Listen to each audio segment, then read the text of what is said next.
এই এই জান্নাতি বাগানে আসার এবং বসার সুযোগ করে দিয়েছেন। আমরা তার শানে কালিমাতুশ শুকর আদায় করছি, উচ্চ কণ্ঠে সকলে বলছি আলহামদুলিল্লাহ। আলহামদুলিল্লাহ।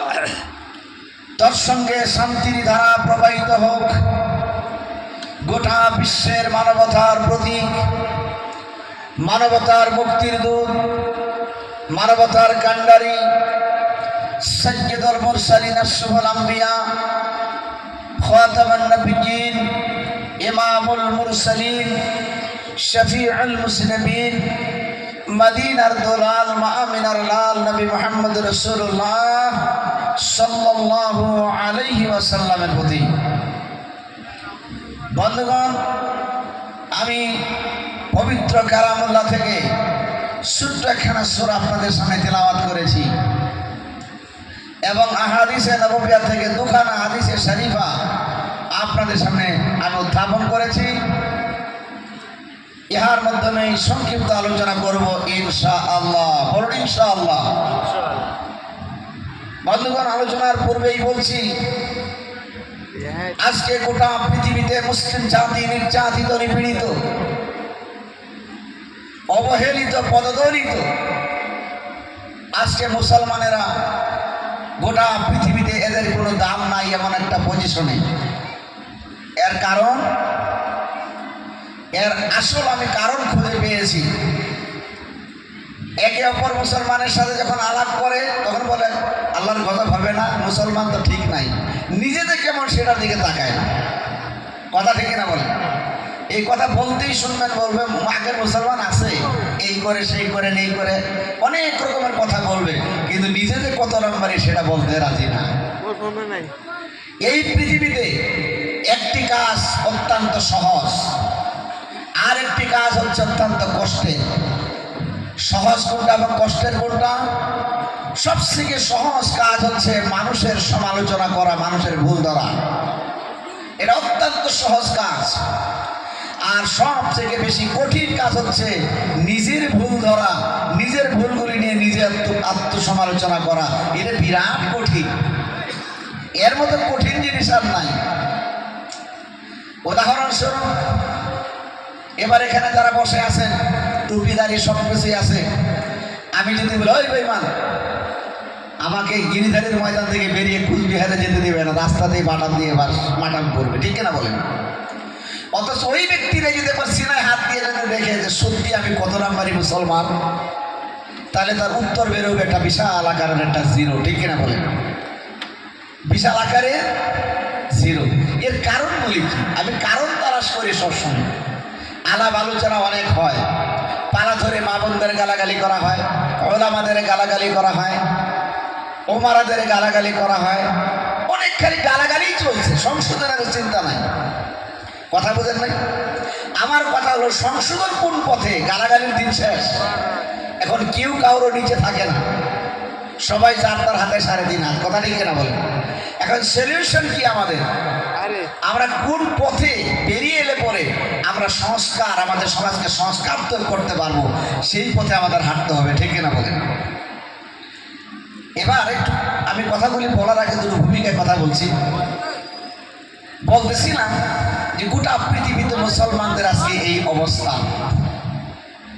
আর আমি সার্ভে করে দেখেছি, আমরা যারা মুসলমান, আমরা শুধু নামেই মুসলমান, আমরা কাজের মুসলমান নই। আমরা শুধু নামে মুসলমান, আমরা কাজের মুসলমান নই। কাজের মুসলমান তো ওই মুসলমান যে দিবারাত্রি আল্লাহর কালামুল্লাহ, কিতাবুল্লাহ, আল্লাহর পবিত্র কালামকে পড়ে, আল্লাহ প্রদত্ত কিতাবকে বুঝার চেষ্টা করে, আপ্রাণ চেষ্টা করে। এতে ওলামাদের কাছে গিয়ে হোক, যেভাবেই হোক, কোরআন বুঝার জন্য আমার মহান রবের বাণী কি বলেছে আমার রব, আমাকে বুঝতে হবে, এই নিয়ে সে পাগল পরা হয়ে যায়। এটাই হলো মুসলমানদের কারবার। অথচ মুসলমানরা এই ক্ষেত্রে নাই। মুসলমান আছে খালি সম্পত্তি বাড়ানোর ধান্দায়। ছিল খড়ের ঘর, ভালো লাগে না, পরে আসলো সিঞ্জার ঘর, আরো ভালো, তার ভালো লাগে না। টিনের ঘর, ভালো লাগে না। তারপরে দেওয়াল ওয়াল করলো, ভালো লাগে না। পরে সাত ডালা, এক চালা, ভালো লাগে না। দুই তালা, ভালো লাগে না। তিন তালা, খালি এদিকে উন্নতি আর উন্নতি করছি।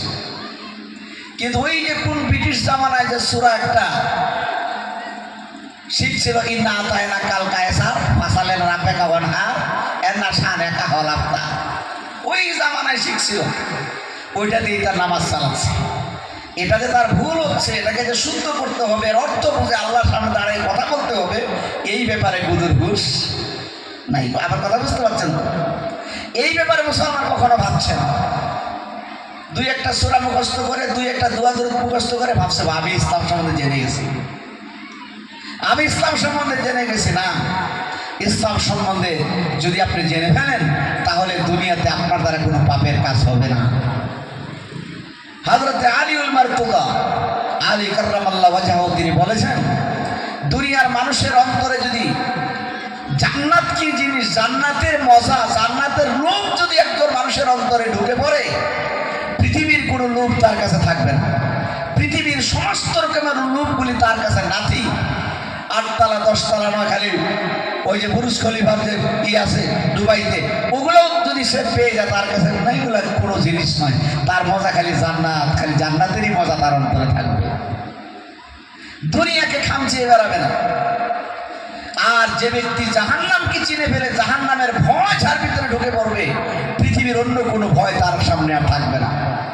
যে আমি এদিকে গেলে কোন শত্রু আমাকে মারবে, ইসলামের হক কথা বললে কে বা আমাকে জেলখানায় দিবে, ইসলামের ভালো কথা বললে কে বা আমাকে দাওয়াত দিবে না, এরকম কোন ভয় তার অন্তরে বিরাজ করবে না।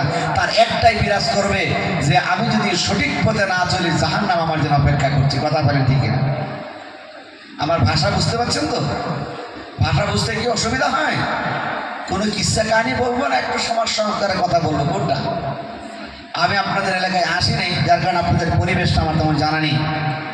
তবে আসুন, মৃত্যু নিয়ে আলোচনা করতে চেয়েছিলাম, সেদিকেই আলোচনা করছি। আলোচনার পূর্বে কোরআন কারীম সম্বন্ধে আমি যেখানে যাই সেখানে বলি যে গোটা পৃথিবীতে আজকে মুসলমানের এই লাঞ্ছিত বঞ্চিত হওয়ার মূল কারণ হচ্ছে মুসলমানরা কোরআন পড়ে না, কোরআন থেকে জ্ঞান অর্জন করে না। কোরআন থেকে জ্ঞান অর্জন করে না, কোরআন ঘরের মধ্যে রেখে দিয়েছে, ছাতা পড়ছে, মাকড়সা জাল করছে, সেদিকে নাই। কোরআন বহু দূরে, যদি কেউ মারা যায় তখন একটু পরে গুনগুন গুনগুন করে এমন তেলাওয়াত করে 12টা বাজিয়ে দেয়। কথা ঠিক কেনা বলে? এটাও ঠিক নয়। হে বাবা জানেরা, ভাই জানেরা, এমন একটা অন্ধকার আচ্ছন্ন হয়ে আসতেছে, জানি না আগামী দিন আমাদের কি হবে। সুতরাং এই অন্ধকার থেকে বাঁচার একমাত্র পন্থা হচ্ছে আল্লাহর পবিত্র কোরআনের দিকে ধাবিত হন। কোরআন আপনাকে পথ নির্দেশনা করে দিবে। সেই নির্দেশনা যদি আমরা চলি, দুনিয়াতেও কামিয়াবি, পরকালেও কামিয়াবি। একটু জোরে বলেন সুবহানাল্লাহ। আমি সবসময় বলে থাকি যে দেখেন, একটা হাদিস পড়েছি, হাদিসটার তর্জমাটা আগে করিনি। নবী সাল্লাল্লাহু আলাইহি ওয়াসাল্লাম বলেছেন, মাল্লাম ইয়ারহাম সাগীরানা ওয়ালাম ইউওয়াক্কির কাবীরানা। যে ব্যক্তি বড়কে সম্মান করবে না, ছোট্টকে স্নেহ করবে না, ওয়ালাম ইউবাজ্জিল আলিমানা, বাজ্জালা ইউবাজ্জিলু তাবজিলান, ওলামারা বুঝবে মানে হলো সম্মান করা, ওলামাদেরকে সম্মান করা। এই তিনটে জিনিস যার কাছে থাকবে না, আমার নবী বলেছেন সে আমার উম্মতের অন্তর্ভুক্ত নহে। এবার একটু চিন্তা করেন, আমরা কি তিনটা জিনিসের মধ্যে, আমরা কি ছোটকে স্নেহ করি? স্নেহ করি না। বড়কে সম্মান করি? তাও করি। ছোট্ট ছোট্ট ছেলেরা, আপনি যে বসেছেন তার হুঁশে নাই, সিগারেট 3 হাত লম্বা সিগারেট ধরে টানতেছে, কোথায় গেল দুনিয়া? আর ওলামাদেরকে সামনে বসিয়ে রেখেই সমালোচনা শুরু হয়। হচ্ছে কিনা বলেন? ওলামাদের কদর সমাজে দেওয়া হচ্ছে না। তবে একজন আলিমে দ্বীন যে হাদিস পড়েছে, যে কোরআন কারীম পড়েছে, আপনি সারা জীবন চেষ্টা করেও আলিম না হলে আপনি তার মতো হতে পারবেন না। এটা একবার খাঁটি কথা বলে দিচ্ছি। আপনি কি হলেন? আপনি একটু চিন্তা করেন, একজন ব্যক্তি মাদারিসে কওমিয়া, মাদ্রাসার মধ্যে লেখাপড়া করে 12-13 বছর পরে সে আলিম হয়েছে। তার আমলে কিছু কমি থাকতে পারে, কিন্তু সে আলিম, তার মর্যাদা বিশাল। কিভাবে বিশাল? এবার আপনি বহুদিন থেকে নামাজ পড়তে পড়তে বিভিন্ন জায়গাতে শিখতে শিখতে তখন আপনি নামাজে দাঁড়াইলেন। নামাজে দাঁড়ানোর পরে আপনি বলতেছেন আল্লাহু আকবার, দিল তকবীর বাঁধলেন, আলহামদুলিল্লাহি রাব্বিল আলামিন আর রহমানির রহিম।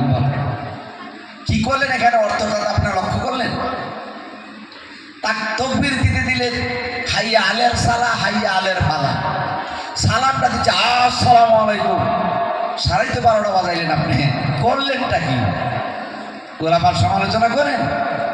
ওলামা জানে যে কোন শব্দটা কিভাবে উচ্চারণ করতে হবে, উচ্চারণে গন্ডগোল হলে আপনার কবিরা গুনাহ হয়ে যাবে আপনার। আলহামদুলিল্লাহ, এখানে বড় হা আলহামদু হামদান, আলহামদু মাসদার মানে হলো প্রশংসা। আলহামদুলিল্লাহ সমস্ত প্রশংসা আল্লাহর জন্য। আর যদি বলেন আলহামদুলিল্লাহ মানে সমস্ত নারী বুড়ির পূজা আল্লাহর জন্য। তো নামাজে লাগে যখন আল্লাহকে নারী উটের নারী বুড়ির পূজা যখন চাপাইয়া দেন, আল্লাহ খুশি হয় না নারাজ হয়? তা সারা জীবন থেকে আল্লাহকে উটের বুঝাই দিলেন, আর খালি গোলামাদের আঙুলে দেখালেন এইটা করে সেটা করে, এটা করলো না সেটা করলো না। আরে তুমি কোন আলমিলাতে কি করলা তুমি? কথা একটা উদাহরণ দিচ্ছি। তারপরে সূরা ইখলাস পড়ছে, কুল হু আল্লাহু আহাদ আল্লাহুস সামাদ। অর্থ দেখেন, এখানে হচ্ছে কুল হু আল্লাহু আহাদ ক্বালা ইয়াকুলু কাওলান মানে হলো বলা। হে নবী আপনি বলুন আল্লাহ এক। আর যদি বলেন কুল হু আল্লাহু আহাদ, অর্থ হবে হে নবী আপনি খান আল্লাহ এক। আল্লাহকে খাচ্ছে সে নামাজের মধ্যে। ক্বালা ইয়াকুলু কাওলান মানে বলা, আর আকালা ইয়াকুলু আকলান মানে হলো ভক্ষণ করা, খাওয়া। আমরা কোথায়? তাহলে আমরা ওলামাদের ইজ্জত করছি না, বড়দেরকে সম্মান করছি না, ছোটদেরকে স্নেহ করছি না। আমাদের অপরাধগুলি। আসুন এবার আসল আলোচনার দিকে আসি। আল্লাহ সুবহানাহু ওয়া তাআলা কোরআনের সমস্ত কথাই বলে দিয়েছেন আমরা কোন পথে গেলে শান্তি পাবো। এ কোরআন হচ্ছে গোটা পৃথিবীর মানবতার জন্য একটা কল্যাণের বই। আল্লাহ কোরআনে বলছেন, হুদাল লিন্নাস ওয়া বাইয়িনাতিন মিনাল হুদা ওয়াল ফুরকান। এই পবিত্র কোরআন হুদাল লিন্নাস সমগ্র মানব মণ্ডলীর জন্য একটা হেদায়েতের কিতাব।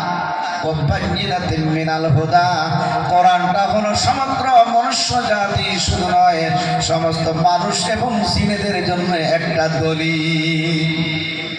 কেমন দলিল? ওয়াল ফুরকান, কোনটা সত্য কোনটা মিথ্যা, কোন কাজ করা যাবে কোন কাজ করা যাবে না, কোনটা করলে কল্যাণ হবে কোন কাজ করলে অকল্যাণ হবে, সব কথাগুলিকে আল্লাহ কোরআনের মধ্যে পৃথক করে বলে দিয়েছে। সুবহানাল্লাহ। আজকে দুঃখ লাগে মুসলমান কোরআন পড়ে না। একটু লক্ষ্য করেন সাহাবায়ে কেরামের জীবনের দিকে। সাহাবায়ে কেরাম গোটা পৃথিবীর প্রায় অর্ধ পৃথিবী তাদের পায়ের তলায় তারা শাসন করেছিল, আর তদানীকালের সমস্ত পৃথিবী তাদের সামনে থর থর করে কম্পন করতো, সাহাবাদেরকে ভয় করতো। ঠিক কিনা বলেন? কিসের বলে ভয় পেত?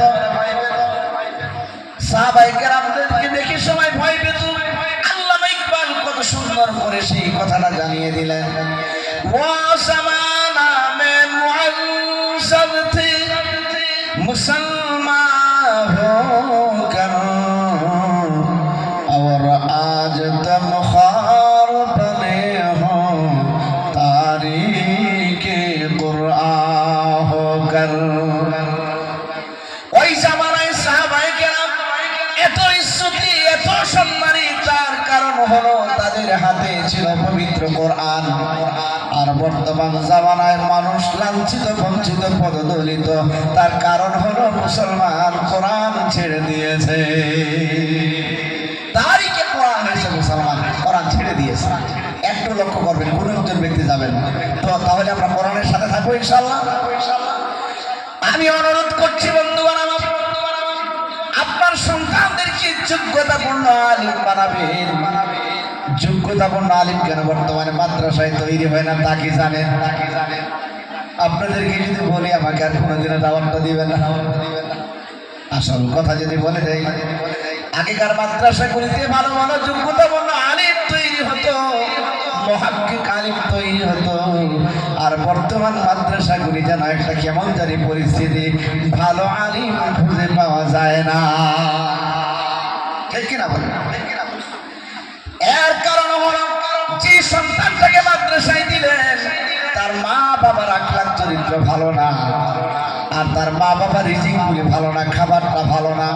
আবার যে মাদ্রাসায় দিলেন সেখানে হারাম হালালের তো বীজ নাই, সব খালে খায়। কথা বুঝেন না?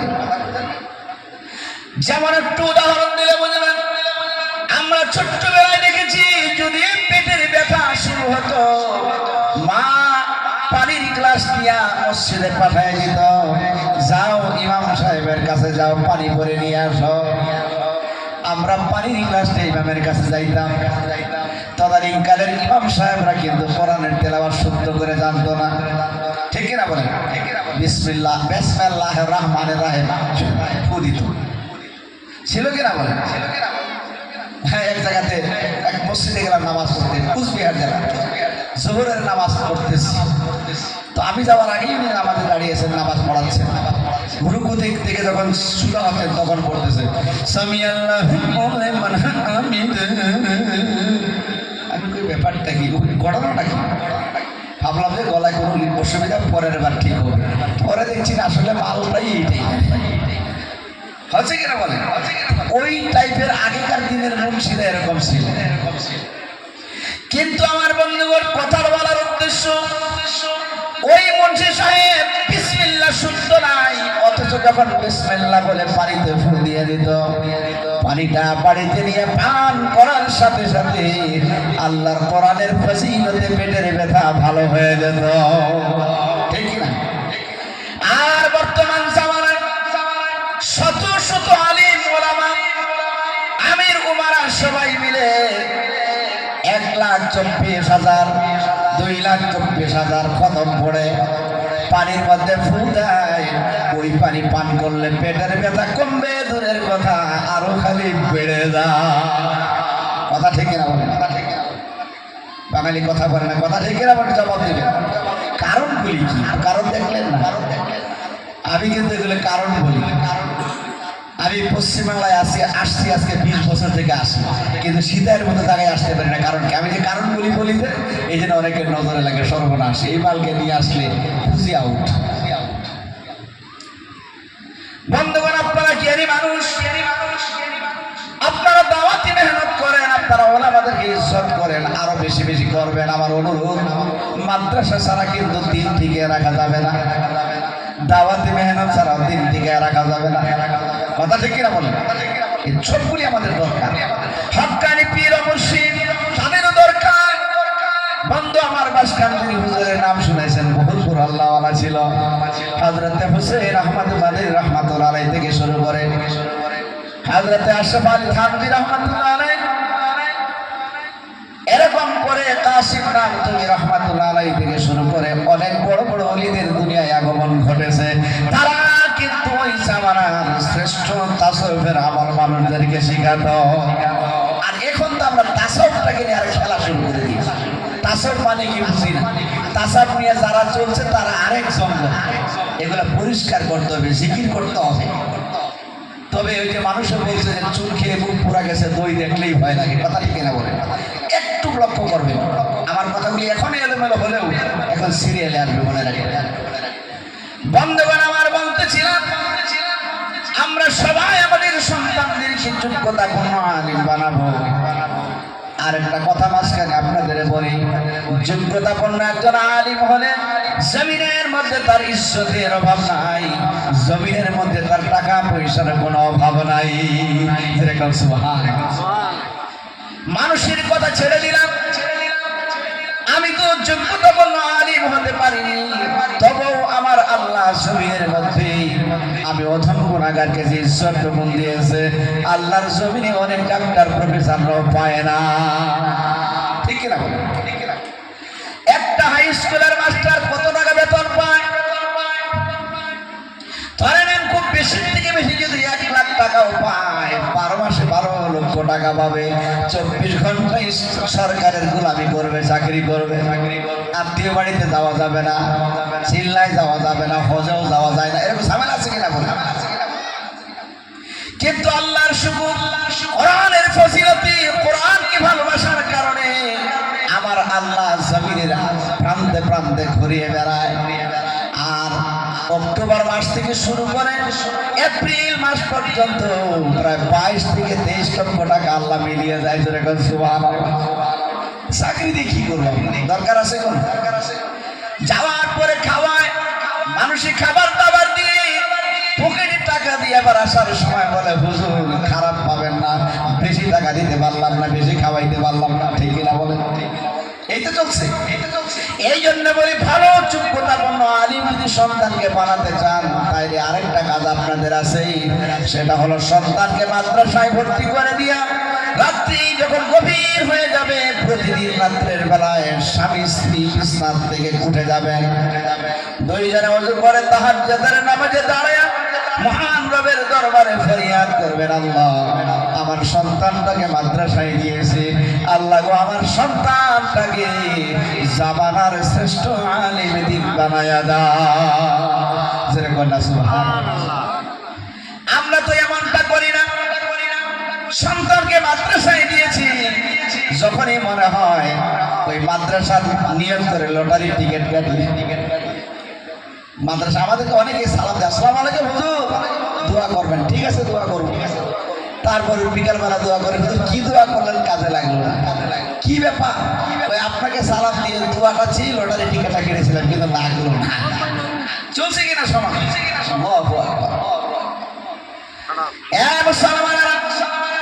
সন্তানদেরকে আলিম বানাবেন, দুনিয়ায় আপনি ইজ্জত পাবেন, পরকালে ইজ্জত পেয়ে যাবেন।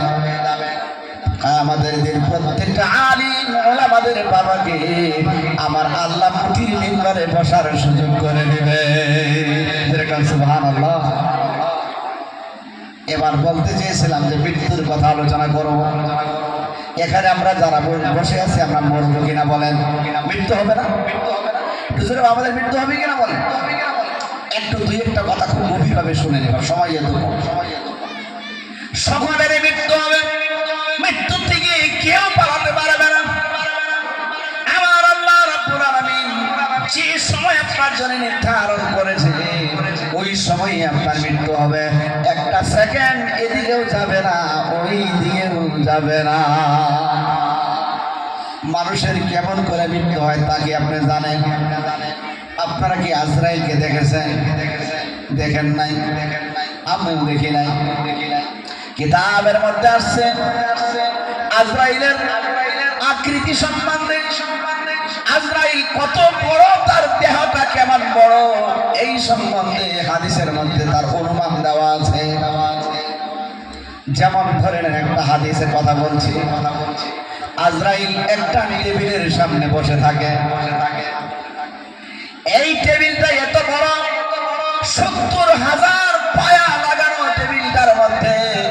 এবার বলেন 70,000 পায়া লাগানো টেবিলটা কত বড় হবে? কত বড় হতে পারে? কুচবিহার ডিস্ট্রিক্টের মতো এরকম কয়েকটা কুচবিহার ডিস্ট্রিক্ট হতো তাল পাবে না। 70,000 পায়া বিশিষ্ট একটা টেবিল।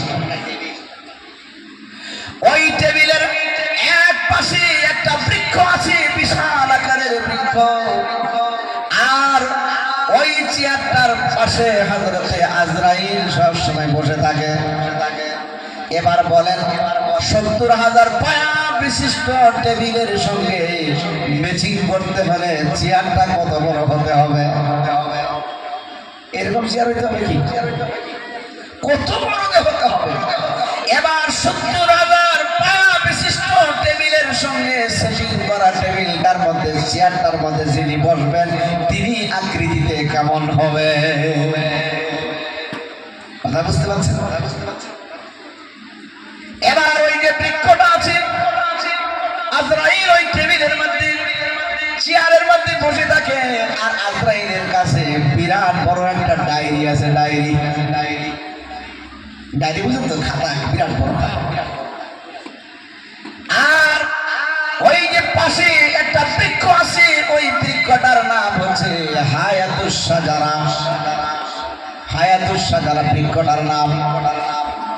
আর ওই বৃক্ষটা এত বিশাল, এই দুনিয়ার মধ্যে কোনো মানুষ যদি জন্মগ্রহণ করে, ওই নাম, ওই ব্যক্তিটার নাম, ওই ব্যক্তিটার নামে ওই গাছটার মধ্যে একটা পাতা গজা। একজন ব্যক্তি জন্ম হলো, ওই ব্যক্তির নামে একটা পাতা সেখানে গাছের মধ্যে গজাবে। আর যখন আজরাইল দেখি গাছের মধ্যে একটা পাতা গজালো, সাথে সাথে তাকায় দেখে পাতার মধ্যে কার নাম, বলে সলিমুদ্দিন। যে একটা নাম বললাম আর কি, কেউ সলিমুদ্দিন থাকলে খারাপ হবে না। এবার তাকিয়ে দেখে সলিমুদ্দিন নাম, সাথে সাথে আজরাইল তার ডায়েরির মধ্যে নোট করে সলিমুদ্দিন সাহেব তিনি কতদিন দুনিয়াতে বাঁচবে সেটা লিখে নেয়, কখন তার মৃত্যু হবে, রাতের বেলায় না দিনের বেলায়, কত কত ঘন্টা কত সেকেন্ডে মৃত্যু হবে, টাইম টু টাইম সব কিছু আজরাইল তার খাতার মধ্যে লিপিবদ্ধ করে না, সব লিখে দেয়। এবার বন্ধুগণ, হৃদয় বিদারক কথা, আমরা এই দুনিয়ার মধ্যে আমরা যা আছি আমরাও কিন্তু মৃত্যু হয়ে যাব। আমাদের অনেকের বাবা নাই, অনেকের মা নাই, দুনিয়ার থেকে চলে গেছে। তাদের সাথে আমাদের কখন সাক্ষাৎ হবে তা কি জানেন? আমাদের অনেকের ধারণা মৃত্যুর পরে হিসাব নিকাশ হয়ে যাবে হাসরের ময়দানে, আর ওই দিন আমরা মা বাবাকে দেখবো, কিন্তু কথাটা তেমন নয়। বুখারী শরীফ আপনি গবেষণা করেন, হাদিস গবেষণা করেন, কোরআন গবেষণা করেন, কথাগুলি পাবেন। এবার আজরাইল যখন লিখে নেয়, লেখার সঙ্গে সঙ্গে আবার ডায়েরি বন্ধ করে বসে থাকি। এমন সময় ওই যে ব্যক্তিটার নাম সেখানে লেখা হলো, ওই ব্যক্তিরা দুনিয়ায় চলাফেরা করে, তার দৈনন্দিন জীবনে সে বড় হয়, আস্তে আস্তে আস্তে আস্তে বড় হয়, যেমনটা করার সে তেমন দুনিয়ায় করে। আবার আবার আল্লাহ তার পিছনে দুইজন ফেরেশতাকে নিয়োগ করে দিয়েছে। ওই বান্দাটা কোন মুহূর্তে কোন সময় কোথায় কি করবে, ভালো করবে না মন্দ করবে, এই সমস্ত কাজগুলি বাইসিরিয়ান সেখানে লেখা সব লেখা ফেলে। এক কথায় আমার আল্লাহ প্রত্যেকটা মানুষের পিছনে তার কুদরতি সিসি ক্যামেরা লাগিয়ে রেখেছে। আমাদের ক্যামেরার পাওয়ার হলো যতটুকু আমরা দেখি অতটুকু পাওয়ার, আল্লাহ কুদরতি ক্যামেরার পাওয়ার হলো যেটা চোখে দেখা যায় সেটাও সেখানে ভাসে, যেটা দেখা যায় না সেটাও সেখানে ভাসে। যেরকম না সুবহান, কেমন ক্যামেরা আল্লাহ লাগিয়েছে। এবার বলতেছিলাম, এমন করে করে লোকটার যখন সময় ফুরিয়ে আসে, একজন ব্যক্তির মৃত্যুর 40 দিন আগে ওই যে হায়াতুস সাজারার মধ্যে তার নামের যে পাতা আছে, এই পাতাটা 40 দিন আগে হলুদ বরণ হয়ে যায়, আর সেখান থেকে ঝরে আজরাইলের টেবিলের উপরে পড়ে যায়। কথা বুঝেন নাই? পাতাটা ঝরে আজরাইলের টেবিলের উপরে পড়ে যায়। এবার আজরাইল দেখে এটা কার পাতা পড়লো, কার নামের পাতাটা নিয়ে তার ডায়েরির মধ্যে মিলায়, ওই যে সলিমুদ্দিন নামের পাতা, এটা 40 দিন পরে সলিমুদ্দিন মারা যাবে। 40 দিন পূর্বে গাছের পাতাটা পড়ে যায়। আমার আল্লাহ ওই ব্যক্তির হায়াত যখন শেষ হয়ে যায়, পাতাটা হলুদ করে দিয়া আসমানবাসীকে জানায় দেয়, ও আসমানবাসীরা, ওই যে জমিনে আমার বান্দা বা আমার ওই ব্যক্তিরা যে চলাফেরা করছে, ওই ব্যক্তিরা 40 দিন পরেই মারা যাবে। এই কথা যখন বলা হয়, আবার আসমানবাসীরা জমিনবাসীর কাছে জানিয়ে দেয়, এই জমিনের মধ্যে মানুষ এবং জিন বাদ দিয়ে সবাই ওই কথাগুলি শুনতে পায়, সবাই শুনতে পায়। কেমন ভাবে শুনতে পায় লক্ষ্য করেন বন্ধুগণ। আমি কিন্তু এই হাদিসের ব্যাখ্যা নিজে চোখে জমিনের মধ্যে বাস্তবে আমি দেখেছি। এবার যখন 40 দিন পূর্বে তার হায়াতের পাতা যখন ফুরিয়ে যায়, সে যদি নেককার মানুষ হয়, মৃত্যুর আগে 40 দিন দেখবেন মসজিদ থেকে আসতে চায় না, খালি দান দক্ষিণা করতেই থাকে, মানুষের সাথে ভালো ব্যবহার করে, বলে আমি চলে যাব, মনে হয় থাকবো না, এরকম আচরিত আচরিত কথা তার কাছ থেকে শোনা যায়। হয় কিনা বল? ঋণদার যদি থাকে সেগুলি মিটিয়ে দেয়, নম্র হয়ে যায়, ভদ্র হয়ে যায়, ভালো হয়ে যায়, এমন ভালো হয় তার সবকিছুই ভালো হয়ে যায়। আর যে ব্যক্তি বদমাশি করে সময় কাটায়, মৃত্যুর আগে ওই 40টা দিন বিরাট উশৃঙ্খল হয়ে যায়, মদের বোতল আগে যদি খাইতো একটা, এই 40 দিন খায় 2টা, মানে বেশি বদমাশি শুরু করে, পাঁচের হাড্ডি হয়ে যায়। এরকম করতে থাকে। কিন্তু বাড়ির মধ্যে তার যে পালিত পশুগুলি আছে তারা কিন্তু মালিক ভক্ত হয়, প্রভু ভক্ত হয়। আপনি লক্ষ্য করবেন, কোন ব্যক্তির যদি বাড়িতে অকালে কুকুর ডাকে, অকালে কুকুরগুলি ফেউ ফেউ করে, গরু খালি ফেউ ফেউ করে, বিড়ালগুলি মেয়াও মেয়াও করে খানা ছেড়ে দেয়। 40 দিন আগে, 40 দিন পর্যন্ত তারা খেতে চায় না। গরুর চোখ দিয়ে ঝরালে পানি ঝরে, আমি নিজে দেখেছি গরুর চোখ দিয়ে পানি পড়ছে। আজ থেকে 3 বছর আগে আমার জন্ম দুঃখিনী মা দুনিয়ার থেকে চলে গেছে। আমার মা অত্যন্ত ইবাদতগুজার ছিলেন। আমি আমার মা, জন্মদাতা মায়ের মাথার চুলের গুঁড়া আমরা সন্তানেরা ভালো মতো দেখি নাই, তাইলে বুঝেন আমার মা কত পর্দাওয়ালা ছিল। আমরা কোনোদিন মায়ের দাঁত বের করে হাসি দেখি নাই, কোনোদিন মাকে আমরা কোনো অশ্লীল ভাষা ব্যবহার করতে দেখি নাই। সবসময় আল্লাহর ইবাদতে নিয়োজিত থাকতো, আর আমাদের জন্য বেশি বেশি করে দোয়া করতো। আমার মা ইন্তেকালের 40 দিন আগ থেকে 40 দিন খালি অকালে বাড়ির গরুটা ভে ভে করে ডাকে, আর আমরা পাশে গিয়ে দেখতাম গরুর চোখ দিয়ে পানি আর পানি। ডাক্তার নিয়ে আসি, ওষুধ লাগাই, পানি আর কমে না। আমরা তো ঘটনাটা বুঝতে পারি না এই ব্যাপারটা কি। বাড়িতে দুটো বিড়াল, বিড়ালগুলি খালি মেয়াও মেয়াও করে বাড়ির এদিকে সেদিকে ঘুরে বেড়ায়, বিড়াল খায় না। আমার বাবা ডাকতে বলে, রে বেটা, বিড়ালগুলোর কি হয়েছে, কেন বিড়ালেরা খায় না? আমি হাদিসের ব্যাখ্যাটা চোখে দেখলাম। এই যে 40 দিন আগে ঠিক তাকে জানিয়ে দেওয়া হয়, সে বুঝতে পারে আমার আদরের মালিক আর দুনিয়ায় থাকবে না। এই সুখে তারা খাবার দাবার ছেড়ে দেয়, খাবার দাবার ছেড়ে দেয়। এবার আমার বন্ধুবান মাঝখানে একটা কথা বলে নেই। হযরত আজরাইল আলাইহিস সালাম দুনিয়াতে একটা মানুষের সাথে অত্যন্ত বন্ধুত্ব ছিল। আপনারা কি সেই ব্যক্তির নাম আপনারা জানেন? আজরাইলের সাথে বন্ধুত্ব, আজরাইল খুব বন্ধুত্ব ছিল পৃথিবীর একজন ব্যক্তি। তার নাম কি জানেন? তার নাম হলো পৃথিবীর 3য় নম্বর নবী হযরত ইদ্রিস আলাইহিস সালাম। একটু জোরে বলেন সুবহানাল্লাহ। ইদ্রিস নবীর সাথে আজরাইলের বিরাট খাতির। এবার হযরত ইদ্রিস হযরত আজরাইলের সঙ্গে বসে একটু আলাপ আলোচনা করতেছে, কথোপকথন করছে। হযরত ইদ্রিস, আল্লাহর নবী ইদ্রিস ডাক দিয়ে বলে, আজরাইল তোমার কাজ কি? বলে, আমার কাজ হলো জান কবজ করা। এবার ইদ্রিস আলাইহিস সালাম বলে, তুমি যে মানুষের জান কবজ করো, তোমার কি অন্তরে কোনো মায়া লাগে না? এগুলি আলাপ করছে, দুই বন্ধুর মধ্যে যা আলাপ হয়। এবার আজরাইল বলেন, ও আল্লাহর নবী ইদ্রিস, আমার অন্তরে কোনো দয়া লাগে না, আমার অন্তরে কোন দয়া নাই, কোনো দয়া নাই। এবার আল্লাহর নবী ইদ্রিস ডাক দিয়া বলে, তাইলে বলো তুমি নেককারের জান তুমি কেমন ভাবে কবজ করো, বদকারের জান তুমি কেমন ভাবে কবজ করো, কিভাবে কবজ করো? এবার আজরাইল বলে, ইদ্রিস আমি নেককার মানুষের কাছে যখন আমি যাই জান কবজ করার জন্য, সুন্দর সুরত সুন্দর আকৃতি ধারণ করে আমি তার সামনে গিয়ে দাঁড়াই। আর সে যখন আমাকে দেখে যে তুই সুন্দর সুরত আমি ধারণ করি না কেন, আমাকে দেখার সাথে সাথে তার কলিজা শুকিয়ে যায়, সাথে সাথে কলিজা শুকিয়ে যায় মানুষের।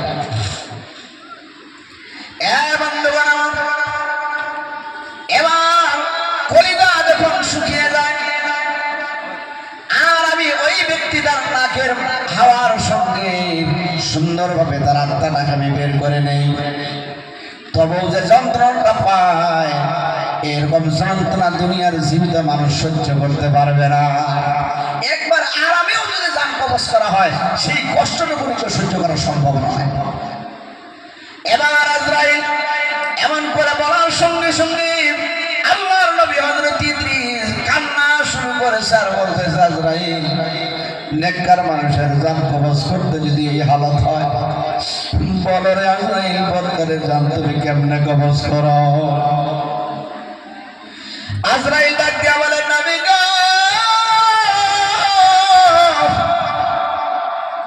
আমি বদকারের সামনে এমন একটা বিকট সুরত আমি ধারণ করি, আমার মাথা থাকে আকাশে, আমার পাকে থাকে জমিনে, শরীরের মধ্যে লম্বা লম্বা আগুনের কাঁটা হয়, আর আমার প্রত্যেকটা পশমের গোড়া থেকে আগুনের ফুলকি বেরোতে থাকে।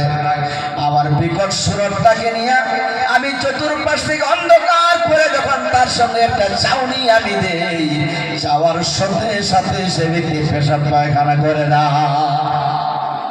দেখেন না, অনেক বৃদ্ধ ব্যক্তি মৃত্যুর আগে তার কান দিয়ে রক্ত বেরোয়, কখনো কখনো বমি এসে যায়, কখনো কখনো পেশাব করে দেয়, কখনো কখনো পায়খানা করে দেয়, কখনো কখনো চোখ লাল হয়ে যায়। এরকম হয় কিনা বলে? এইগুলি কথা ইদ্রিস আলাইহিস সালামকে আজরাইল বলছে। সব কথা হাদিসের মধ্যে আছে, আমরা হাদিস পড়ি না, জানবো কি? এবার আল্লাহর নবী ইদ্রিস ডাক দিয়া বলে আজরাইল তোমার ওই সুরতটা কেমন হয় আমি কি দেখতে পারবো? আজরাইল ডাক দিয়া বলে নবী গো, না না, আপনি সহ্য করতে পারবেন না, এত ভয়াবহ সুরত হয়। কিতাবের মধ্যে আসছে আজরাইলের নখগুলি এত লম্বা লম্বা হয়, আর আগুন আগুন যেন লাল ধবধবে আগুন হয়ে যায় তার নখগুলি, তার চোখগুলি, আর প্রত্যেকটা পশমের গোড়া দিয়ে আগুনের ফুলকি বেরোতে থাকে। আর আজরাইল কঠোর মনোভাবে দূরের থেকে তার দিকে একটু খালি তাকায়, তাকানোর সাথে সাথে তার অবস্থা টাইট হয়ে যায়। এবার আজরাইল বলেন মানুষের জান, মানুষের আত্মা, মানুষের রূহ তার বডি থেকে বের হতে চায় না, কখনো বের হতে রাজি হয় না।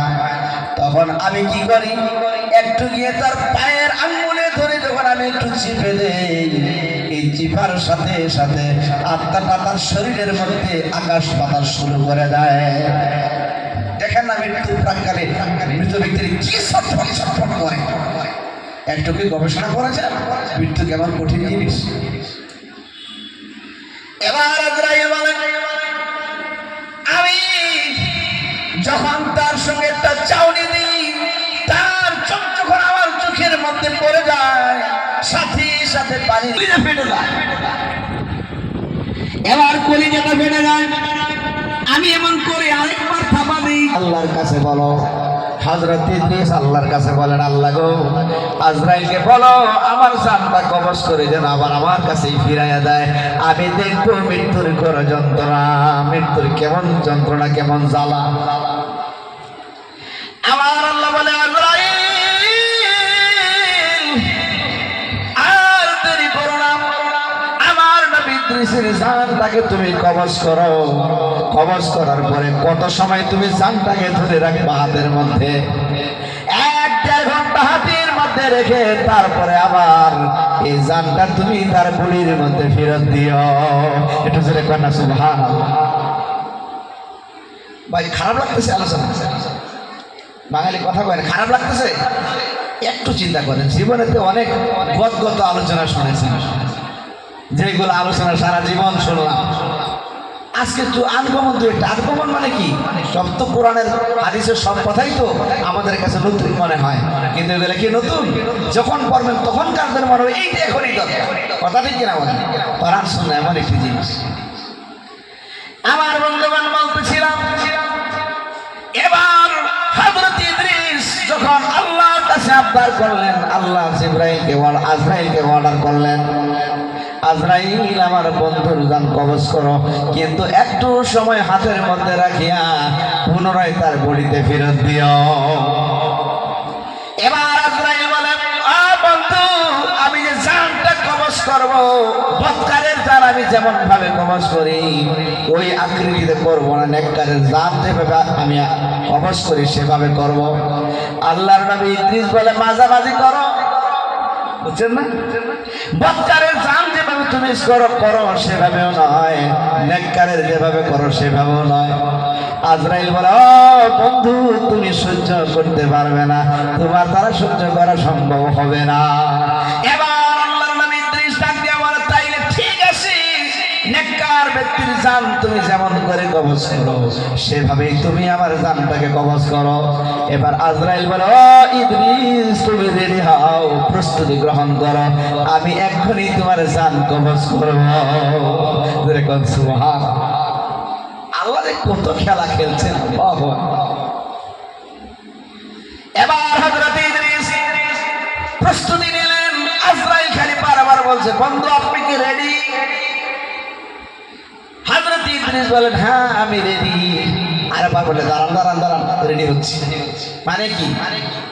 আমরা যখন ছোট ছিলাম, ডাক্তার যখন ইঞ্জেকশন দিতে চায়, দাঁড়ান আমি তো রেডি হই, রেডি হওয়া আসে হয়। তারপরে আবার হয়েছে, হ্যাঁ একটু, আমার ভাষাটা বুঝছেন আমি কি বলছি? সুই দেওয়ার সময় আমরা এরকম করি কি না? নাটক বলতে এরকম একটা ভয় থাকে, সুই যে লাগাবে, ডাক্তার বলতে দিচ্ছি কিন্তু স্যার একটু পরে একটু পরে। তারপরে আমি রেডি হচ্ছি, আবার একটু পরে রেডি হয়েছ, একটু দাঁড়া, এরকম করে আমরা টাইম পাস। ইচ্ছা আর হয় না যে সুইটা দেখ, সুই তো দিতেই হবে। কথা ঠিক কিনা? ঠিক। ইদ্রিস আলাইহিস সালাম বলছে, দাঁড়াও, রেডি হচ্ছি, রেডি হচ্ছি। তারপরে আজরাইল বলছে, তাহলে আপনার রেডি হয়ে গিয়ে সময় যাবে। এবার হযরত ইদ্রিস ডাক দিয়ে বলেন, ও আজরাইল, তুমি সত্যি আমার জান কবজ করবা? তাহলে নেককারের সুরতে জানটাই কবজ করো, লাস্টে নরমাল না। এবার আজরাইল বলেন, প্রস্তুতি নেন। এবার আজরাইল ইদ্রিস আলাইহিস সালামের জান কবজ করার জন্য পায়ের আঙ্গুলের মধ্যে ধরে একটু খালি চিপে দিলেন। ইদ্রিস আলাইহিস সালামের মধ্যে ভূমিকম্প শুরু হয়ে গেল, সমস্ত শরীরের মধ্যে ভূমিকম্প। কিতাবের মধ্যে আছে, ইদ্রিস আলাইহিস সালামের শরীরের পশম থেকে শুরু করে মাথার চুলগুলি এরকম কারেন্টের তারের মতো সোজা হয়ে গেছে।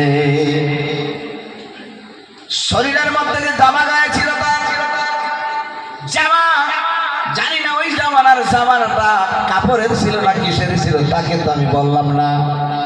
যেটাই হোক, তাদের শরীর ঢাকা ছিল। আর হযরত ইদ্রিস আলাইহিস সালাম এই মৃত্যুর যন্ত্রণায় তার শরীরের পশমগুলি এমন করে দাঁড়িয়ে গিয়েছে, কাপড় ভেদ করে বাইরে বেরিয়ে গিয়েছে। মানে যেই জিনিসটা পরিধান করেছে তারা, কাপড়ই হোক, তখন ওই জামানায় এত তাড়াতাড়ি কাপড় আবিষ্কার হয়েছে কিনা প্রশ্ন আসতে পারে।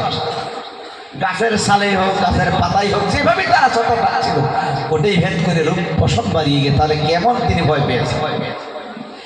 এবার ইদ্রিস আলাইহিস সালাম তিনার জান কবজ করা হয়, তিনি বেহুশ হয়ে পড়ে গেলেন। মাটির মধ্যে তিনি পড়ে থাকলেন। 2 ঘন্টা সময় আজরাইল ইদ্রিস আলাইহিস জান হাতে নিয়ে দাঁড়িয়ে আছে। 2 ঘন্টা পরে আমার আল্লাহ ডাক দিয়া বলে, আজরাইল আর দেরি করো না, তাড়াতাড়ি করে আমার বন্ধুর ওয়াদা অনুযায়ী তার জান তার বডির মধ্যে ফেরত দাও। এবার ইদ্রিস আলাইহিস সালামের ভিতরে যখন আবার তার জান ফেরত দেওয়া হলো, ইদ্রিস আলাইহিস সালাম বেহুশ হয়ে পড়ে আছে, উঠে না। তাহলে কেমন খেলা! আল্লাহর নবী পড়ে আছে, উঠছে না, মানে তার শরীর থরথর করে কাঁপছে। কিতাবের মধ্যে আসছে 1 ঘন্টা নয়, 2 ঘন্টা নয়, 7 ঘন্টা পর্যন্ত আল্লাহর নবী হযরত ইদ্রিস আলাইহিস সালাম বেহুশ হয়ে পড়ে আছে। 7 ঘন্টা পরে যখন ইদ্রিস আলাইহিস সালামের হুঁশ হয়েছে, এবার তিনি মুখ ভিন্ন দিকে করে চুপচাপ বসে আছে, আজরাইলের দিকে আর তাকায় না। কথা বুঝেন না? বন্ধুর মধ্যে রাগ, তুই এত কষ্ট দিচ্ছিস আমাকে, আল্লাহু আকবার। কিন্তু একবার নরমাল ভাবে মৃত্যুর আগেই চুক্তি। এবার ইদ্রিস আলাইহিস সালাম ভিন্ন দিকে নজর করে তাকিয়েছে, আজরাইল আবার ঘুরে চোখের সামনে আসে, ইদ্রিস আলাইহিস সালাম আবার চোখ ফিরে ফেলে, তাকায় না। আজরাইল বলে, বন্ধু কেন আপনি আমার উপর রাগ করছেন? আলোচনা তো আগেই চূড়ান্ত করে নিয়েছিলাম, কেন রাগ করছেন আমার উপর? এবার ইদ্রিস আলাইহিস সালামের এই পরিস্থিতি। এবার ইদ্রিস আলাইহিস সালাম বলছে, ও আজরাইল, ঠিক আছে, অত্যন্ত বুঝলাম মৃত্যুর যন্ত্রণা অত্যন্ত কঠিন যন্ত্রণা। এবার চলো আমরা একটু জান্নাত জাহান্নাম গুলি ঘুরে ঘুরে দেখি। জাহান্নামের পাশ দিয়ে গেলেন, ইদ্রিস আলাইহিস সালামকে আজরাইল দেখালেন এটা জাহান্নাম। এবার যখন জান্নাতের কাছে গেলেন, আল্লাহর নবী ইদ্রিস ডাক দিয়ে বলে, ও আজরাইল, এত সুন্দর জান্নাত আগে কোনোদিন দেখি নাই, তবে এবার তুমি একটু দাঁড়াও, আমি একটু জান্নাতের বারান্দায় যাই, একটু ভিতরে প্রবেশ করে দেখি কেমন ভালো লাগে। আজরাইল সালাম বলে, জিবরাইল। আজরাইল সালাম বলতেছে, ও ইদ্রিস, না না, জান্নাতের মধ্যে এইভাবে যাওয়া সম্ভব নয়, জীবিত শরীর নিয়ে জান্নাতে যাওয়া সম্ভব নয়, এভাবে যাওয়া যাবে না। ইদ্রিস আলাইহিস সালাম বলেন, আমি খালি একটু বারান্দায় যাবো, আবার ফিরে আসবো, খালি একটু খালি বারান্দায় ঢুকবো আর ফিরে আসবো। সুবহানাল্লাহ বলেন না। এবার আল্লাহর নবী ইদ্রিস যখন আজরাইলের কাছে আবদার করলেন, আজরাইল ডাক দিয়ে বলে, ঠিক আছে, যান যান, একটু জান্নাতের বারান্দায় একটু প্রবেশ করেন। এবার আল্লাহর নবী ইদ্রিস জান্নাতের বারান্দায় গিয়ে আজরাইলের দিকে ফিরে তাকায় বলছে, আজরাইল, তুমি এবার যেতে পারো, যাও, তুমি যাও এবার। আজরাইল বলে, ও আল্লাহর নবী, আপনি তো বলেছিলেন আপনি সেখানে জান্নাতে প্রবেশ করে আবার ফিরে আসবেন, এখন কেন আসতেছেন না? বলল, আপনার কাজ কি? বলে, আমার কাজ জান কবজ করা। বলে, আপনি আমার জান কবজ করেছেন কিনা? বলে, হ্যাঁ করেছি। তাহলে একজনের জান আপনি কয়বার কবজ করেন? কয় একবার। আমার কয়বার করেছেন? একবার। তাহলে আপনি জান দ্বিতীয়বার জান আর কবজ করা সম্ভব না। নারায়ে তাকবীর। বন্ধুগণ, আমার বিশ্ব নবী নবী মুহাম্মদ রাসূলুল্লাহ সাল্লাল্লাহু আলাইহি ওয়াসাল্লাম তিনি মেরাজের মধ্যে গিয়েছিলেন, যায় না? কথাগুলি লক্ষ্য করবেন। তিনি যখন মেরাজে গেলেন, তিনি প্রথম, দ্বিতীয়, তৃতীয়, চতুর্থ, পঞ্চম, ষষ্ঠম, সপ্তম বিভিন্ন আকাশে তিনি ভ্রমণ করলেন। তিনি গেলেন, বিভিন্ন নবীদের সঙ্গে তিনি সাক্ষাৎ করলেন। সংক্ষিপ্ত আকারে কথাটা বলছি, মনে রাখবেন। এবার আল্লাহর নবী মুহাম্মদ রাসূলুল্লাহ সাল্লাল্লাহু আলাইহি ওয়াসাল্লাম সপ্তম আকাশে গিয়ে অনেক কিছু তিনি সেখানে দেখলেন। বন্ধুগণ, একটা কথা বলে দেই, এই যে পৃথিবীতে কাবা ঘর আছে, হাদিসে আমরা দেখে আসছে, আমাদেরকে যাদেরকে আল্লাহ ডেকেছিলেন আমরা দেখে আসছি, কাবা ঘরটা যেখানে আছে, ঠিক কাবা ঘরের উপরে সপ্তম আকাশে একটা মসজিদ আছে। সেই মসজিদের নাম হলো মসজিদ বাইতুল মামুর। যেরকম সুবহানাল্লাহ।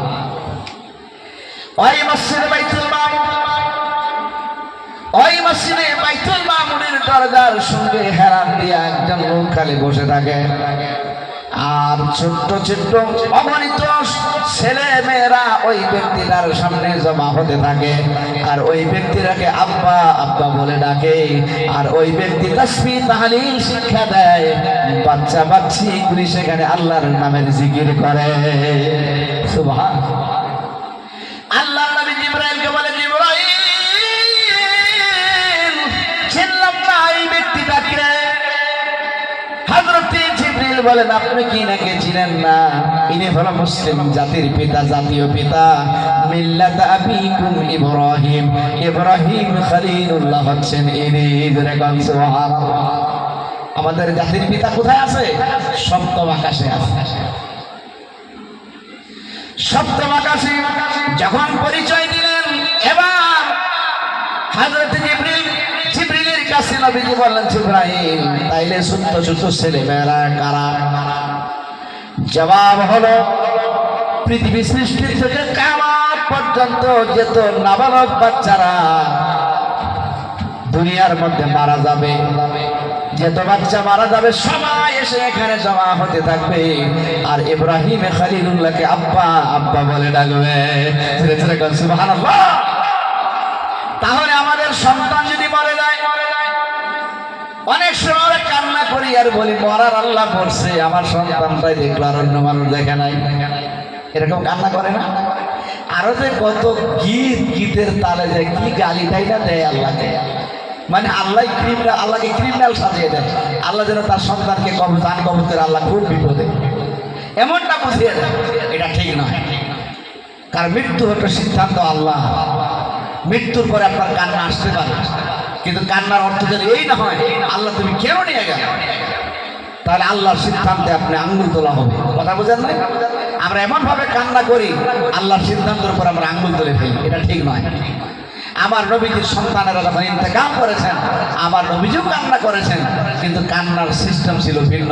আর আমাদের বর্তমানে কান্নার সিস্টেম যদি দেখেন, সন্তান মরে গেছে, মা যখন কান্না শুরু করে তার মাথা পায়ের কাপড়ের ঠিক নাই, বাবা গো মা গো, আরো যে কত কিছু কয়টা কান্দে, খরচ তরক করছে, হচ্ছে কিনা বলেন? সর্বাধিক লক্ষ্য রাখতে হবে। আর যে কথাটা বলতেছি, এবার আমার নবী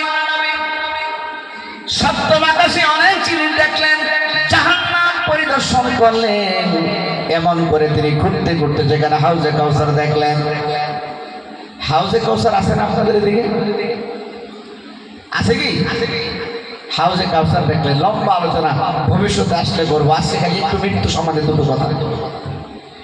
এবার আল্লাহর নবী মেরাজের মধ্যে গেলেন, সব কিছু তিনি পরিদর্শন করে দেখছেন। ও বন্ধুগণ, আর একটা কথা বলে দেই আপনাদের আগে, সেটা হলো আপনি যদি মরে যান, আমি যদি মরে যাই, আর আমি যদি নেককার হই, আমার সওয়াল জবাব হওয়ার পরে, এবার বলেন তো দেখি, মানুষের মৃত্যুর পরে কয়টা সওয়াল জবাব হয়? কয়টা প্রশ্ন হয়? এটা জোরে বলতে, কয়টা প্রশ্ন করে? তিনটা। কয়টা? কি কি প্রশ্ন? একটা হলো মান রাব্বুকা, তোমার রব কে? আরেকটা হলো মান দীনুকা, তোমার দিন কি? আরেকটা হলো মান নাবিয়ুকা, তোমার নবী কে? কথা ঠিক কিনা বলেন? এবার বলেন, এই প্রশ্ন কি সবাইকে করা হবে? এই প্রশ্ন কি সবাইকে করা হবে? প্রশ্ন আসে না অন্তরে? এই প্রশ্নটা কি সমস্ত মানুষের কি করা হবে? হ্যাঁ হ্যাঁ, ওই যে আব্বাসুদ্দিন বলছিল, পুঁটি মাছের লোভের বোগা পড়লো রাহাম দিয়া, হাই রে পড়লো রাহাম দিয়া, বলছিল না? পুঁটি মাছের লোভের বোগা পড়লো রাহাম দিয়া রে, ফান্দে পড়িয়া বগা। এখন সবাই ফান্দে পড়তেছে, কি জবাব দিই? কথা ঠিক না বলে? বন্ধুগণ আমার, পরিষ্কার বলে দেই, সমস্ত মানুষের সওয়াল জবাব হবে না, সবার সওয়াল জবাব হবে না। তার উত্তরটা আপনি ভালো করে দেখেন। এবার ধরেন আপনি বাড়িতে গেলেন, বাড়িতে গিয়ে দেখলেন আপনার বাড়ির দরওয়াজার মধ্যে কালা একটা বড় কুকুর শুয়ে আছে। আপনি কি গিয়া বলবেন, কুকুর আসসালামু আলাইকুম, তোর বাড়ি কোথায়, নাম কি? বলবেন? কথা বলেন না, বলবেন কি? কি করবেন? মোটা ডান্ডা কোথায় আছে নেবেন, খালি কোমরের মধ্যে মায়ের। কথা ঠিক কিনা বলেন? সুতরাং যারা আল্লাহর নাফরমান, যারা মুশরিক, যারা কাফির, যারা আল্লাহ দ্রোহী, যারা নবীর দ্রোহী, যারা, তারা কবরের মধ্যে কুকুরের মতো শুয়ে থাকবে, কুকুর হয়ে শুয়ে থাকবে। ফেরেশতারা কোনো সওয়াল জবাব করবে না, ঢুকেই তার উপর পিটার নারমাই শুরু হবে। তাকে তো প্রশ্ন করার মামলাই নেই এখানে, আছে কি? যে ব্যক্তি দুনিয়া আল্লাহকে মানেই না, তাকে কি বলা লাগবে যে মান রাব্বুকা মান দীনুকা? প্রশ্নই আসে না। এবার যদি আরো কার প্রশ্ন হবে না, তা কি জানেন? এটা হলো এক শ্রেণীর মানুষের প্রশ্ন হবে না। এই শ্রেণীর মধ্যে কারা পড়বে, নিজের সিনায় হাত দিয়ে চিন্তা করেন। কথা বুঝেন নাই? রেজাল্ট নিতেই পাবেন। কালা কুত্তা হয়ে কবরে থাকবো না মানুষ হয়ে থাকবো, নিজেকে জিজ্ঞাসা করলেই পাওয়া যাবে, এটা মানুষে বলতে হবে। এবার ধরে নেন আপনি বাড়িতে গেলেন, গিয়ে দেখলেন আপনার শ্বশুর আসছে, শ্বশুর ঘরের মধ্যে বসা। আপনি কি গিয়া বলবেন, আসসালামু আলাইকুম, আপনার বাড়ি কোথায়, আপনার নাম কি, কোথা থেকে আসছেন?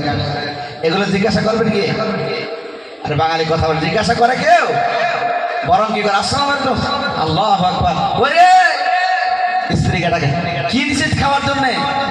তাড়াতাড়ি বাজারে যা, ছেলেকে পাঠাতে ব্রয়লার গোশত নিয়ে আয়, একবার ধল্লা নদীর বইরেলে মাছ নিয়ে আয়, এদিকে ওই বড় নদীর মাছ টাছ ইত্যাদি নিয়ে হরুস টুসুর কারখানা। আর তার আদরের যত্নের সীমা নেই। কথা ঠিক কিনা বলে?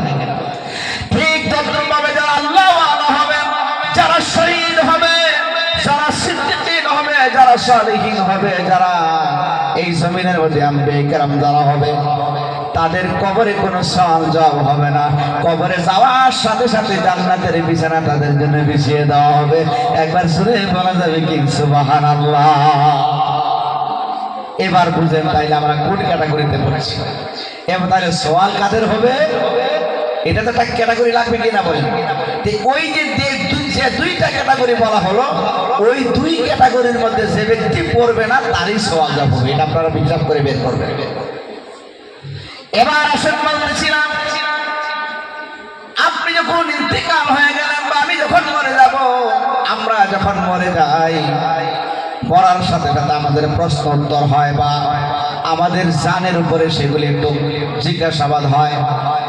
হওয়ার পরে ওই ব্যক্তি এই জিজ্ঞাসাবাদ হওয়ার পরে লোকটা দুনিয়া থেকে যাওয়ার যে কষ্ট, হাদিসে এভাবে আসে একটা ব্যক্তি দুনিয়া থেকে যে চলে যায়, দুনিয়া থেকে যাওয়ার একটা যন্ত্রণা আছে, কিন্তু দুঃখ আছে। ছেলে মেয়ে বিবি বাল বাচ্চা সবকিছু রেখে যাওয়ার একটা যন্ত্রণা, এইটা তখন তার অনুভব হয়। কখন? কবরে শুয়ে রাখার পরে, যখন তার সওয়াল প্রকৃত হয়ে যাওয়ার পরে কতক্ষণ সে হয়রান হয়ে শুয়ে থাকে। আর এইগুলি যখন টেনশন আসে, একবার মন মরে দাঁড়িয়ে থাকে, তখন ফেরেশতারা এসে বলে কি খবর, কেমন আছেন, তার কাছে তখন খারাপ লাগে, কারো জবাব দিতে ইচ্ছা হয় না, টেনশনে থাকে। আমার বন্ধুগণ শুধু তাই নয়, এবার কত সময় চিন্তা করার পরে তার অন্তরের চিন্তা দূর হয়ে যায়। এবার ওই ব্যক্তিটা ইন্তেকাল হওয়ার আগে যদি তার বাবা ইন্তেকাল হয়ে থাকে আর তার বাবার আত্মাও যদি জান্নাতি হয়, তাহলে তার বাবার সঙ্গে সাক্ষাৎ হয়ে যাবে। যেরকম সুবহানাল্লাহ। কিবা তো দেখা গেল বাবাকে সে দেখেনি, আগে বাবা মারা গেছে, হয় কিনা বলেন। তারপরে যদি তার বাবাকে দেখতে বলা যারা তার বংশধর থেকে তারপরে মারা গেছে, তারা ডাক দিয়ে বলবে রে বেটা, এই নিয়ে হলো তোমার বাবা, পরিচয় করাই দিবে। জান্নাতি আত্মাদের সঙ্গে পরিচয় হবে। এটা কোথায় হবে? হাসরের ময়দানে না, এই সিজ্জিন আর ইল্লিন নামক যে জায়গাগুলিতে তার রূপটা বাটার পরে কবরের জীবনের মধ্যেই এই ঘটনাগুলি ঘটবে। এবার বাবা নিয়ে যাবে, বাবা তার দাদুর সঙ্গে পরিচয় করাবে, ডাক দেবে আপু দেখো দেখো তোমার নাতি বড় ভালো নেককার, আমি দুনিয়ায় সন্তান রেখে আসছিলাম, এটা তোমার নাতি। আবার সেই দাদু নিয়ে যাবে, দাদুর বাবার কাছে পরিচয় করাবে। আনন্দের ব্যাপার এটা, বুঝেন না কথাটা? আপনার বংশে যদি কোন ছেলে যদি আইপিএস অফিসার হয়ে যদি আসে, তাহলে আপনারা মানুষের কাছে পরিচয় দেন না, খালি চুপচাপ থাকেন। সবাইকে খালি এই ইনি আমার ভাইস্তা, এইটা আমার দাদু, এবার কত রকমের তার পরিচয় পেলাম, মানে গৌরব অহংকার তখন, ঠিক কিনা বলেন? তো যে ব্যক্তি যে আত্মা জান্নাতি হবে, জান্নাতিরা তখন অন্য জান্নাতের কাছে গৌরব বলবে, দেখো ইনি আমার নাতি আসছে, ইনি আমার ছেলে, ইনি আমার বাবা, ইনি আমার মা, তখন পরিচয় হবে। জোরে বলে না সুবহানাল্লাহ। কথাটা বুঝতে পারছেন না আমি কি বলছি? নাসাই শরীফে হাদিস আছে, আবু দাউদে আছে, ইবনে মাজাতে আছে, এগুলো হাদিস সুন্দরভাবে লেখা আছে।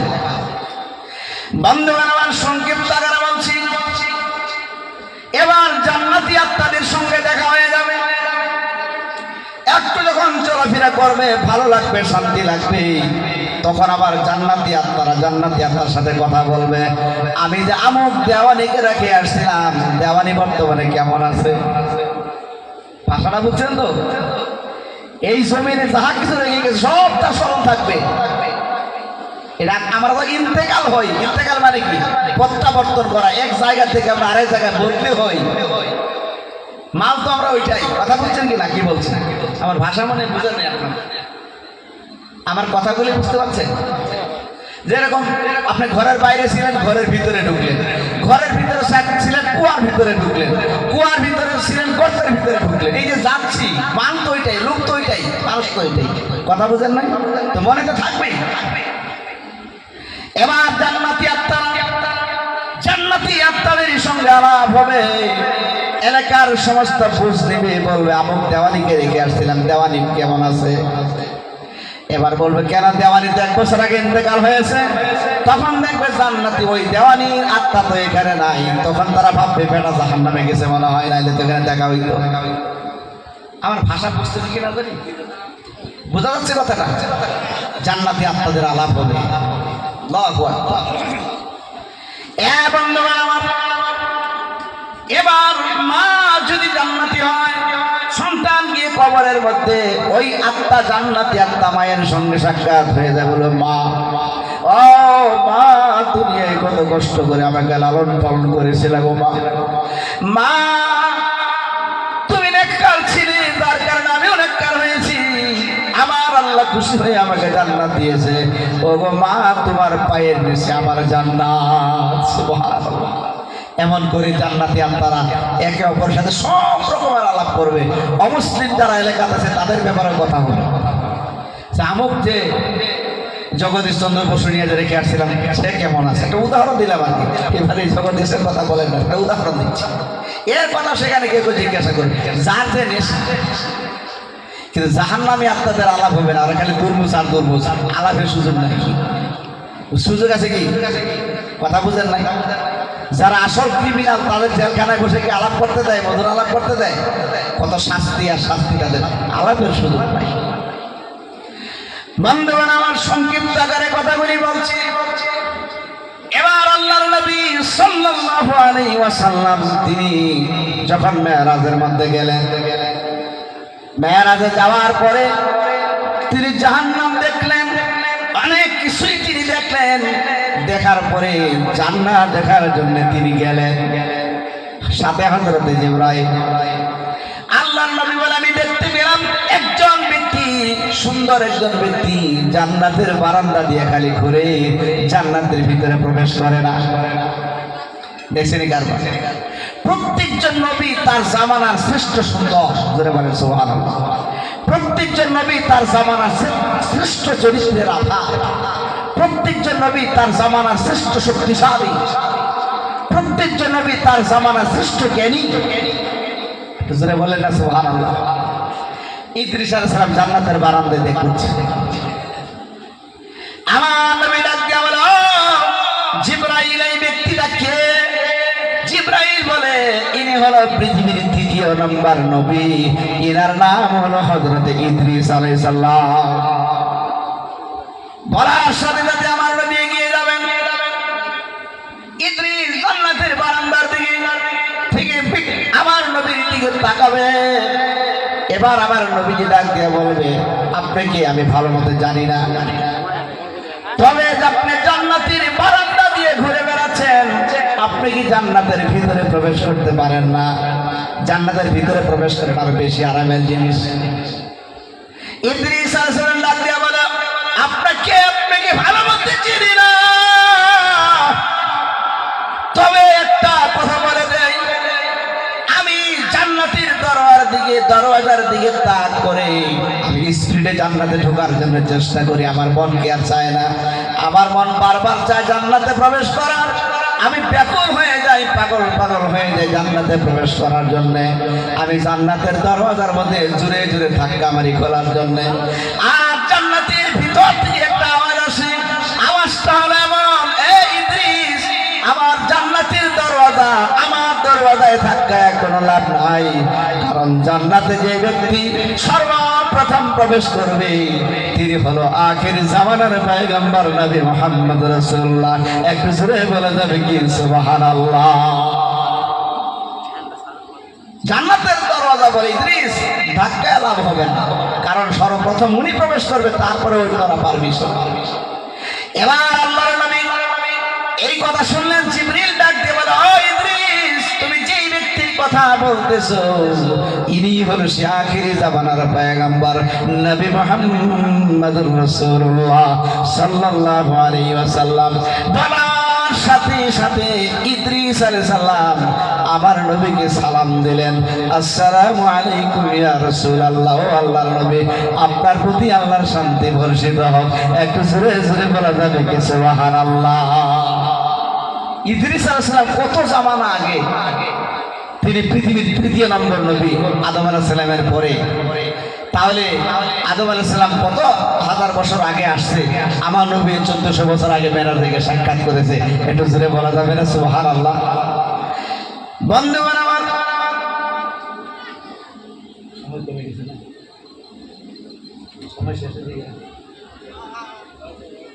ভাই একটু জিকির করেন সুবহানাল্লাহ والحمد لله ولا إله إلا الله سبحان الله والحمد لله ولا إله إلا الله آئے میرے محبوب کا دیوانہ بنا دے